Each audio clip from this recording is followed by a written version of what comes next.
এরম একজন সঙ্গী পেলে পুজোর ঘোড়া কি মিস দেওয়া যায় বলো?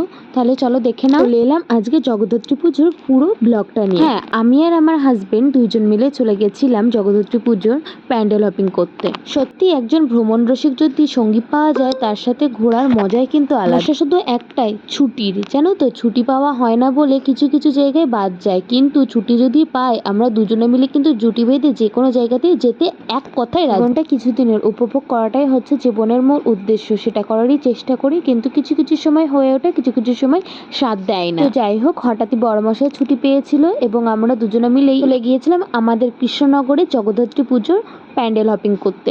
আজকে আমরা দুজনেই বটে, মেয়েকে নিইনি ঠিকই, একটু রাত করে বেরিয়েছিলাম জন্য মেয়েকে নিইনি।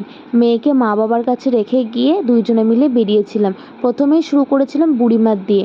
হ্যাঁ, আমাদের চন্দননগরের মতন কৃষ্ণনগরে হয়তো বড় বড় লাইটিং হয় না, বড় বড় প্রতিমা হয় না, কিন্তু আমাদের কৃষ্ণনগর কিন্তু জগদ্ধাত্রী পুজোর একটা গর্ব বলে কথা। আজ থেকে 300 বছর পূর্বে কিন্তু প্রথম কৃষ্ণনগরে রাজা কৃষ্ণচন্দ্র জগদ্ধাত্রী পুজো প্রচলন করেছিলেন। তারপরে কিন্তু চন্দননগরে জগদ্ধাত্রী পুজোর প্রচলন হয়। অনেক আদি কিন্তু কৃষ্ণনগরের জগদ্ধাত্রী পুজো। তো এইটা নিয়ে বিতর্কের কোনো জায়গাই নেই। মহারাজ কৃষ্ণচন্দ্র কিন্তু তার স্বপ্নাদেশের মাধ্যমে মাতা জগদ্ধাত্রীর কিন্তু আরাধনার কথা তিনি স্বপ্নাদেশ পেয়েছিলেন। তো দুর্ভাগ্যবশত এবারের জগদ্ধাত্রী পুজোতে এত প্রচণ্ড পরিমাণে বৃষ্টি হয়েছে, যার কারণে আমরা রাজবাড়ির মূল আকর্ষণ জগদ্ধাত্রী মায়ের মূর্তি কিন্তু আমরা দর্শন করতে যেতে পারিনি। আর এই বৃষ্টির কারণে মেয়েকেও নিয়ে আসা হয়নি, একটু হুটোপাটার মধ্যে ছিলাম। তো যাই হোক, তাড়াহুড়ো করে কয়েকটা প্যান্ডেল দেখেছি, আর সবারই প্রথমে আমরা দর্শন করেছিলাম বুড়িমাকে। যার জন্য আসা তাকে দর্শন না করলে হয়, বুড়িমাকে দর্শন করে আর সমস্ত মায়ের দর্শন করে খুব শীঘ্রই আমরা চলে গেছিলাম। আর এত সুন্দর থিম তৈরি করেছিল ভাবার বাইরে। হ্যাঁ, আর একটা কথা, এই যে জগদ্ধাত্রী পুজোর সময় হলে চন্দননগরের মানুষ বিভিন্ন ধরনের ভিডিও করে, কৃষ্ণনগরের মানুষের নিয়ে উপহাস করে, কৌতুক করে। এগুলো করা কিন্তু উচিত না। আমাদের কৃষ্ণনগরে কেউ কিন্তু তোমাদের জগদ্ধাত্রী পুজো নিয়ে, চন্দননগরের মানুষকে নিয়ে কেউ কিন্তু কৌতুক করে না। ভগবান কিন্তু সবারই কাছে সমান। তোমাদের কাছেও যেটা জগদ্ধাত্রী পুজো করছো, আমরা কিন্তু সেই একই মায়েরই পুজো করছি।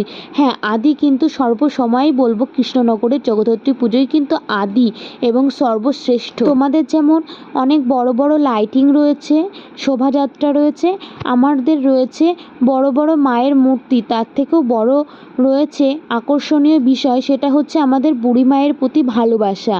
আর তাছাড়াও রয়েছে আমাদের ঘট বিসর্জন, আর বিসর্জনের সময় তো মায়ের নৃত্য তো রয়েছে, সে তো এক অপরূপ দৃশ্য। তো যাই হোক, যদি তোমরা পারো চন্দননগরবাসী কোনো সময় এসো আমাদের সাথে, কৃষ্ণনগরের মানুষের সাথে কৃষ্ণনগরে দাঁড়িয়ে মায়ের পুজো এবং ঘট বিসর্জন তোমরা দেখে যেতে পারো। আশা করছি তোমাদের শোভাযাত্রা বা লাইটিং আর ভালো লাগবে না। আমি কোনো মানুষকে উল্লেখ করে বা কোনো জায়গার মানুষকে উল্লেখ করে কিন্তু কোনো কথা বলছি না, আবার বলতে বাধ্যও হচ্ছি, না বলেও পারছি না। কেন জানো তো, তোমরা অনেক কথা বলেছো, অনেক ভিডিও করেছো, যেগুলো আমার সামনে উঠে এসেছে, আমি দেখেছি, যেই কারণে আমি একজন কৃষ্ণনগরবাসী হয়ে আর চুপ থাকতে পারলাম না।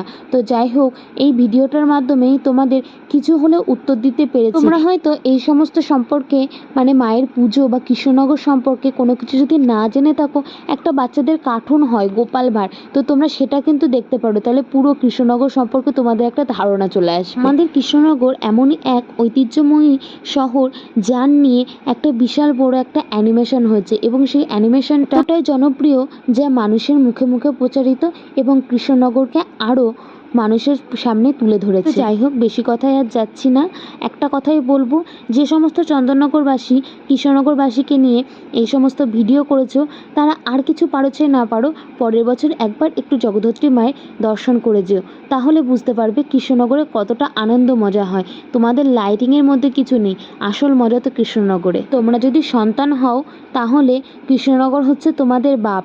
তো যাই হোক, কৃষ্ণনগর তো এইটুকুনি সহ্য করবে, তাই না? ছেলে যদি দুষ্টুমি করে, বাবা কি তা সহ্য না করে পারে বলো? তো যাই হোক, তোমাদের সমস্ত দুষ্টুমি আমরা নাই সহ্যই করে নিলাম কৃষ্ণনগরবাসী। সর্বশেষে একটা কথাই বলবো, মানুষ হয়ে মানুষের ভেদাভেদ করতে শিখেছে, সব কিছু ঠিক আছে, কিন্তু ভগবানকে ভেদাভেদ করো না।